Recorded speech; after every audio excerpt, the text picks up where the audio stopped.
Hi everyone, कैसे हैं आप सब। जैसे कि आपको मैंने लास्ट क्लास में पढ़ाया था अकाउंट्स के बारे में, थोड़ा सिर्फ हमने उसका अकाउंट्स का मीनिंग पढ़ा था। बेटा अब हम जो बुक जो आपने रेफर करनी है वो आ गई आपकी एलिमेंट्स ऑफ बुक कीपिंग। मेरे पास ये पुराने साल का एडिशन है, नया वाला अभी नहीं है। हम यहाँ से थोड़ा बहुत कोशिश करेंगे वीडियो में थोड़ा कवर अप करने की। अभी आप बुक मत लो, सिर्फ जो नोट्स मैं प्रोवाइड कर रहा हूँ सिर्फ उसी को समझो, ठीक है। तो ये वाली बुक है जो आपने लेनी है, बट इस सेशन की लोगे, ठीक है। ये मेरे पास पुराने सेशन की बुक है, ठीक है। बेटा ये बुक में से हम पहले थोड़ा सा सिलेबस देख लेते हैं। सिलेबस क्या क्या है। 100 मार्क्स का आपका कंप्लीट पेपर रहेगा, ठीक है। 100 मार्क्स का कंप्लीट पेपर है, जिसमें से 80 मार्क्स का थ्योरी पेपर रहेगा, 20 मार्क्स का प्रोजेक्ट वर्क रहेगा, ठीक है। अब उसके बाद हमने यहाँ पे कुछ चैप्टर्स जो हमने करने हैं वो यहाँ पे आगे, जैसे पहले इंट्रोडक्शन आ गया, फिर थ्योरी कुछ पढ़नी है अकाउंट्स की, फिर उसके बाद यहाँ से हमारा प्रैक्टिकल स्टार्ट है, ठीक है। फिर उसके बाद यहाँ पे हमारा फिर आगे चैप्टर आ गया, यहाँ पे trial balance and rectification, depreciation, bills of exchange, साथ साथ ना इसकी वेटेज वगैरह दी हुई है, कोई 5 का, कोई 8 का, कोई 5 का, कोई 10 का। ये 10 का प्रोजेक्ट वर्क दिया हुआ है, ठीक है।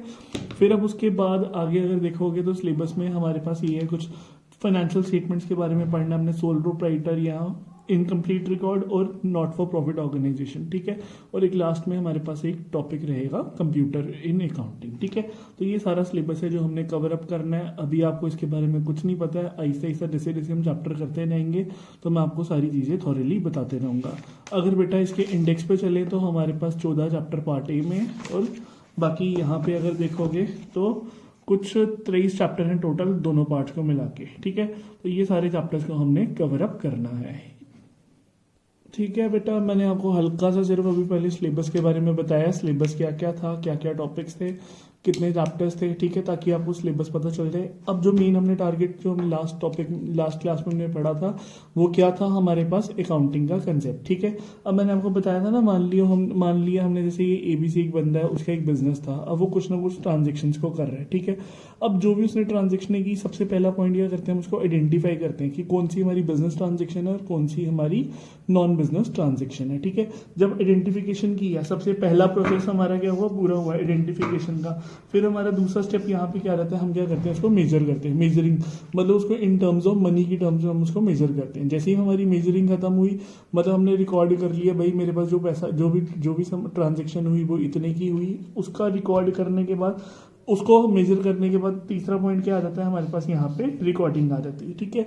तो रिकॉर्डिंग का मतलब क्या हो गया, उस ट्रांजेक्शन को रिकॉर्ड करना। रिकॉर्ड हम बेसिकली कहाँ पे करते हैं, अपनी बुक में, जिसका नाम क्या है, जर्नल, ठीक है। ये आगे सारे चैप्टर्स हैं जो हम पढ़ते जाएंगे, जर्नल, लेजर, ट्रायल बैलेंस। सिर्फ आप अभी हल्का हल्का सा याद रखो रिकॉर्डिंग कहाँ पे होती है, क्लासीफाइंग हम कैसे करते हैं, सिर्फ उन बुक्स का नाम याद रखो। बाकी जो हम इसकी डिटेल्स हैं वो सारी आगे पढ़ेंगे, ठीक है। फिर उसके बाद रिकॉर्ड होगी हमारी जर्नल के बाद हम लेजर बनाते हैं। लेजर का मतलब क्या हो गया, क्लासीफाई कर देना।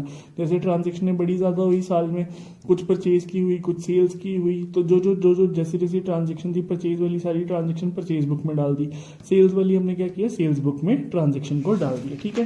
फिर उसके बाद क्या हुआ, आगे देखना। अब यहाँ पे फिर अगला पॉइंट यहाँ पे आ गया समराइजिंग। समराइजिंग का मतलब क्या हो गया, शॉर्ट कंक्लूजन। उसके अंदर मैंने आपको बताया हम क्या क्या बनाते हैं, एक ट्रायल बैलेंस बनेगा, फिर trading profit and loss account बनता है, और तीसरा क्या बनेगा हमारे पास, बैलेंस शीट।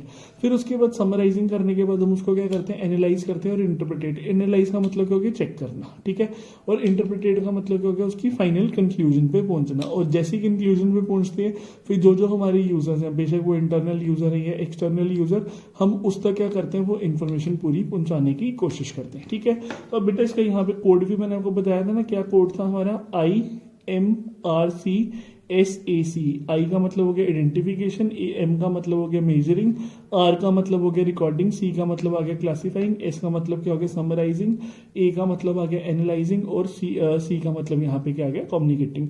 बाकी फिर भी एक बारी लास्ट वीडियो भी देख लेना, वहां से आपको और थोड़ा टॉपिक क्लियर हो जाएगा, ठीक है। बाकी फिर हमने यहाँ पे कुछ डेफिनेशंस की थी, एक बारी लास्ट वीडियो को चेक कर लेना, आपको और क्लियर हो जाएगा। कहीं बेटा कोई डाउट है आप मेरे को कॉल करें या व्हाट्सएप करें ग्रुप में, जैसे भी, ताकि आपका जो डाउट है वो क्लियर होता रहे, ठीक है। अब बेटा आज जो हम मेन टॉपिक करने जा रहे हैं, देखना, जो आज हम मेन टॉपिक करने जा रहे हैं वो क्या आ गया हमारा, ब्रांचेस ऑफ अकाउंटिंग, ठीक है। सिंपल है, इतना देखो, सिंपल सा क्वेश्चन है। ब्रांचेस का मतलब बेसिकली क्या हो गया, जो हमारी अकाउंटिंग है वो कितनी तरह की होती है, ठीक है। अगर हम बुक के हिसाब से चले तो अकाउंटिंग हमारी 3 तरह की है। एक आ गया फाइनेंशियल अकाउंटिंग, दूसरा आ गया कॉस्ट अकाउंटिंग और तीसरा कौन सा आ गया हमारे पास, मैनेजमेंट अकाउंटिंग, ठीक है।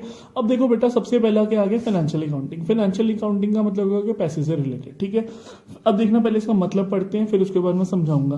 Financial accounting is that branch of accounting which records the financial transactions and event, summarises and interpreted them before communicating the result to the users. मतलब जो भी हमने पढ़ा ना अकाउंटिंग, जो मैंने आपको पहले ही बताया था, जो हम इस साल अकाउंटिंग करने जा रहे हैं वो कौन सी आ गई हमारी, फाइनेंशियल अकाउंटिंग। इसमें क्या हो गया, वही सारा हम क्या करते हैं, पहले आइडेंटिफाई करते हैं, फिर उसको मेजर करते हैं, फिर उसके समरियां बनाते हैं, फिर उसके बाद उसको इंटरप्रेट मतलब एनालाइज करेंगे और वही कम्युनिकेट कर देंगे। बेसिकली इसका मतलब क्या हो गया, जो भी हमने यहाँ पे देखो, it determines the profit earned और लॉस इनकम, मतलब जो भी हमने पैसा कमाया या हमें घाटा हुआ ड्यूरिंग एन अकाउंटिंग पीरियड, मतलब जो भी एक साल के अंदर अंदर हमें जो भी प्रॉफिट कमाया या लॉस एक साल के अंदर अंदर, और फाइनेंशियल पोजीशन क्या थी, वो सारा का सारा हमें कौन बताता है, हमारी फाइनेंशियल अकाउंटिंग बताएगी। फाइनेंशियल अकाउंटिंग का मेन टारगेट क्या होता है, पूरा बताना कि हमारे पास हमारा प्रॉफिट कितना हुआ और हमारा यहाँ पे लॉस कितना हुआ। तो ये पहली तरह की अकाउंटिंग आ गई हमारी फाइनेंशियल अकाउंटिंग, ठीक है। अब दूसरी यहाँ पे आ गई कॉस्ट अकाउंटिंग। जैसे नाम ही पता चलता है कॉस्ट, कॉस्ट का मतलब क्या हो गया, कॉस्ट को डिटरमाइन करना, ठीक है। जैसे अगर मान लो मेरा कपड़ों का काम है तो ठीक है, अब मैंने क्या किया, कपड़ा लिया, सबसे पहले कपड़े से, फिर उसके बाद बटन लिया, फिर उसके बाद धागा लिया, फिर उससे शर्ट बनाई, शर्ट बनाने के बाद उसको पैकिंग की। मतलब कॉस्ट अकाउंटिंग का मतलब क्या हो गया, जो भी हम प्रोडक्शन कर रहे हैं हम उसकी हर एक चीज़ के हर एक स्टेप पे कॉस्ट को एनालाइज करेंगे, ठीक है। जैसे अगर रॉ मटेरियल लिया तो वो कितने का आया, मतलब कपड़ा लिया तो वो कितने का आया, धागा लिया तो वो कितने का आया, बटन लिए तो वो कितने के आए, अगर लेबर ने काम किया तो उसने कितना पैसा लिया। तो ऐसे करते करते करते क्या होता है, हमारी पूरी कॉस्ट एनालाइज होती है। देखो अब इसका मतलब क्या हो गया, हमने पूरी कॉस्ट को एनालाइज करने की कितना हमारा खर्चा हुआ है, ठीक है। This branch of accounting is concern with ascertaining. Ascertaining का मतलब क्या हो गया, कैलकुलेटिंग कॉस्ट ऑफ प्रोडक्शन, कितना खर्चा हुआ मेरा प्रोडक्शन का, मतलब जो भी मैंने काम किया उसके हिसाब से कितना मेरा खर्चा हो रहा है, या जो भी हम प्रोसेसिंग एक्टिविटी कर रहे हैं। तो कॉस्ट अकाउंटिंग का मेन टारगेट क्या होता है, हमने यहाँ पे खर्चे को देखना कि हमारा जो भी काम करते हुए खर्चा कितना हो रहा है, ठीक है। तीसरा पॉइंट आ गया मैनेजमेंट अकाउंटिंग। मैनेजमेंट अकाउंटिंग बेटा एक बिल्कुल एक रिसेंट सा कंसेप्ट है जो डेवलप्ड हुआ है अकाउंटिंग में। ये बेसिकली क्या है, ये डिसीजन मेकिंग में हेल्प, डिसीजन कोई भी अगर डिसीजन लेना है तो उसमें उसको लेने में मैनेजमेंट अकाउंटिंग की जरूरत होती है, ठीक है। अब देखो जैसे यहाँ पे डिसीजन कौन कौन से हो गए, जैसे अगर फंड देखना, कितना पैसा आया, कितना खर्चा था, कितना प्रॉफिट हुआ, तो जो भी डिसीजन लेना है उसको डिसीजन को लेने के लिए हमें किसकी जरूरत होती है, मैनेजमेंट अकाउंटिंग की होती है। एक बार पढ़ो फिर दोबारा देखते हैं। Management accounting is the most recently developed branch of accounting. मैंने आपको बताया ना, सबसे पहला ये क्या है, रिसेंटली डेवलप्ड कंसेप्ट है, ठीक है। It is concern with the generating accounting information relating to, मतलब इससे क्या होता है कि जितनी भी हमें जैसे फंड्स, मतलब कितना पैसा आया, कॉस्ट के रिलेटेड, प्रॉफिट के रिलेटेड सारी हमें इंफॉर्मेशन मिल गई, ताकि हम मैनेजमेंट को हेल्प करते हैं, ताकि हम डिसीजन को, सही डिसीजन को यहाँ पे हम ले पाए, ठीक है। तो आज अब हमने अभी एक और क्वेश्चन किया, वो क्या गया हमारा, ब्रांचेस ऑफ अकाउंटिंग, ठीक है। अब एक और क्वेश्चन करते हैं। देखना बेटा, अब यहाँ पे एक क्वेश्चन और क्या आ गया, अब हमने यहाँ पे पढ़ना है बुक कीपिंग क्या है और अकाउंटिंग क्या है। ये दो टर्म्स हैं, इसके बीच में हम डिफरेंस पढ़ेंगे। पहले ये दोनों हैं क्या, हमने वहाँ पे पढ़ा ना, जो अकाउंटिंग का मैंने आपको मतलब तो पढ़ा दिया। उसमें क्या होता है, सबसे पहले हम आइडेंटिफाई करते हैं, फिर मेजर करते हैं, फिर रिकॉर्ड करते हैं, फिर उसके बाद क्या करते हैं, क्लासीफाई करेंगे, फिर उसके बाद समराइजिंग होती है, ठीक है, फिर एनालिसिस, और लास्ट में क्या आ गया हमारे पास, कम्युनिकेटिंग। तो ये सारे जितने भी फंक्शन थे ये सारे किसके अंदर थे, हमारे अकाउंटिंग। तो लिखा हुआ ना, accounting is concern with summarising the records, transactions and event, interpreting them and communicating the result thereof. मतलब वही सारा आ गया ना कि पहले आइडेंटिफाई करना, मेजर करना, रिकॉर्ड करना, क्लासिफाई करना, फिर उसकी समरी बना लेना, फिर उसको एनालाइज करना, और लास्ट में क्या आ गया, कम्युनिकेट करना। जहां तक बुक कीपिंग की बात है ना, उसमें सिर्फ हम क्या करते हैं, सिर्फ रिकॉर्ड करते हैं। ये जो लास्ट की 3 वर्ड्स है ना, ये नहीं होते हमारे, ना उसमें समरियां बनती हैं, ना उसमें हम उसको एनालाइज करते हैं, ना हम कम्युनिकेट करते हैं। मतलब उसमें हम सिर्फ क्या करते हैं, बुक कीपिंग में ट्रांजेक्शन को आइडेंटिफाई किया, पहले बिजनेस ट्रांजेक्शन है, फिर मनी देखी कितना लग रहा था, फिर उसको रिकॉर्ड किया, और चौथा क्या कर दिया हमने, क्लासीफाई किया। तो यहां तक जो प्रोसेस होता है उसको क्या बोलते हैं हम, बुक कीपिंग। देखो क्या लिखा हुआ, book keeping is concerned with identifying financial transaction and event, measuring them in terms of money, वही मेजर किया, फिर उसको रिकॉर्ड करना है उस बुक्स में और उसको क्या करना है, क्लासीफाई, मतलब जर्नल या लेजर तक जो बना रहे हैं वो हमारा बुक कीपिंग के बाद जो भी हमारा ट्रायल बैलेंस वगैरह बनता है, ट्रायल बैलेंस, फाइनेंशियल स्टेटमेंट, वो सारा का सारा किसमें बनेगा, अकाउंटिंग में बनेगा।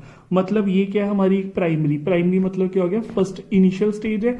और ये क्या आ गया, इसके बाद हमारा जैसे बुक कीपिंग खत्म होती है तो हमारी क्या होती है, अकाउंटिंग आगे शुरू हो जाती है। तो मतलब ये कौन सा आ गया हमारा, सेकेंडरी स्टेज। उसके थर्ड पॉइंट आगे नेचर ऑफ जॉब, मतलब ये क्या रोज का रोज काम है। जैसे अगर मैंने कोई भी अगर जैसे कोई सामान खरीदा, कोई बेचा, कुछ किया, जो भी वेजेस दिए, सैलरी दी, तो जो जो जैसे जैसे रूटीन में ट्रांजेक्शन हो रही है हम क्या करते हैं उसको अपनी बुक्स में चढ़ाते जाते हैं। तो मतलब ये क्या आ गया, रूटीन जॉब।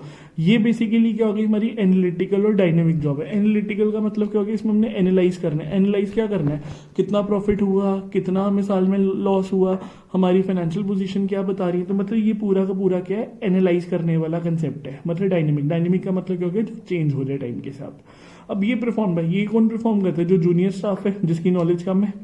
ये कौन करेगा, सीनियर स्टाफ जिसके पास ज्यादा एक्सपीरियंस और नॉलेज है।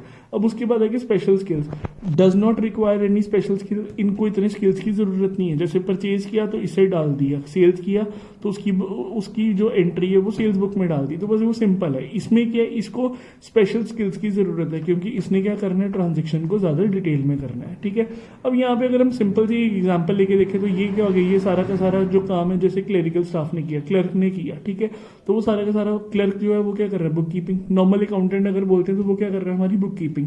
वेयर एज अगर हम अकाउंटिंग की बात करें तो वो जैसे कि कौन कर रहे हैं, चार्टर्ड अकाउंटेंट, जिसके पास ज्यादा स्किल है। अकाउंटेंट हो गया नॉर्मल, चार्टर्ड अकाउंटेंट क्या हो गया, जिसके पास ज्यादा स्किल्स हैं रिलेटेड टू अकाउंट्स। ठीक है, अब बेटा हमने यहाँ पे 2 ही क्वेश्चन आज कर किए, अब एक और क्वेश्चन हम यहाँ पे कर लेते हैं, 3 क्वेश्चन करेंगे आज नहीं।